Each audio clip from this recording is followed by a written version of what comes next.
السلام عليكم ورحمة الله وبركاته.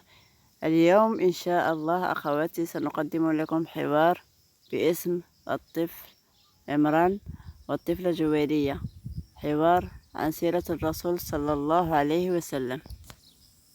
السلام عليكم ورحمة الله وبركاته. وعليكم السلام ورحمة الله وبركاته.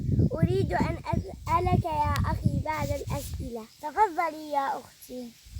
ما معنى شهادة أن لا إله إلا الله؟ معناها أن لا معبود بحق إلا الله.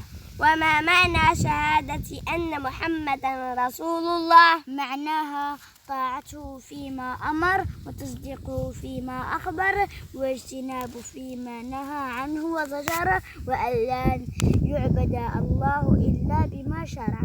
وما هي معجزته عليه الصلاة والسلام؟ هي القرآن الذي عجزت الخلائق أن يأتوا بسورة من مثله لقوله تعالى: قل فاتوا بسورة من مثله. وما الدليل على أنه رسول الله صلى الله عليه وسلم؟ الأدلة على ذلك كثيرة من أن تذكر وشهيرة من أن تنكر، ولكن بحسبي أن أذكر بعضها على سبيل المثال لا على سبيل الحصر. من ذلك قوله تعالى: محمد رسول الله.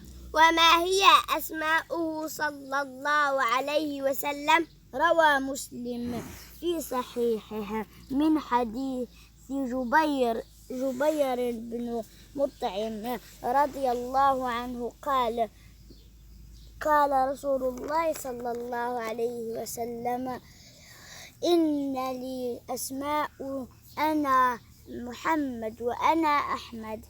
وكم عدد أبنائه صلى الله عليه وسلم؟ 7، وهم القاسم وعبد الله وإبراهيم وفاطمة وزينب ورقية وأم كلثوم. كم عدد زوجته؟ 11 زوجة.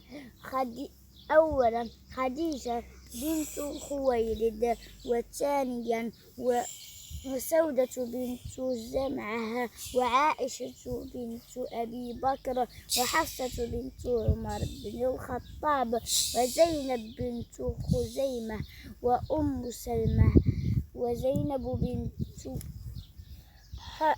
جحش، وجويرية بنت الحارث، وأم حبيبة، وصفية بنت حيين،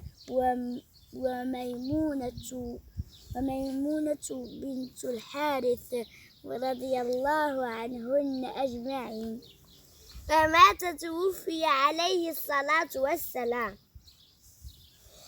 توفي صلى الله عليه وسلم سنة 11 للهجرة بعد 82 يوم حجة الوداع.